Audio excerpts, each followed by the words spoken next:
আচ্ছা, আমি একটা জিনিস জানতে চাই আপনাদের কাছে। এই অফিসে কি কোনো কাজ হয়?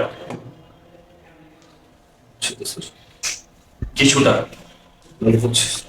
কিছুই হচ্ছে না? কোনো কাজই হচ্ছে না? যদি কাজ হতো, গত 3 মাসে আমার 4টা প্রজেক্ট কিভাবে হাতছাড়া হয়ে গেল? আপনারা কি করেছেন?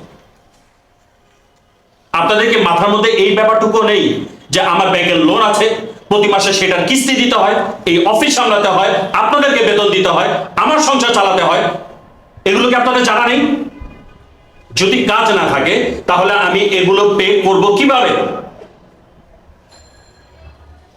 কথা বলছেন না কেন? আর আপনি আপনি এইভাবে কেন এসেছেন অফিসে? নিজেকে একবার দেখেছেন?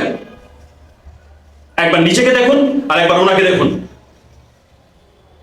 আশ্চর্য অবস্থা! আমি আপনাদের ব্যবস্থা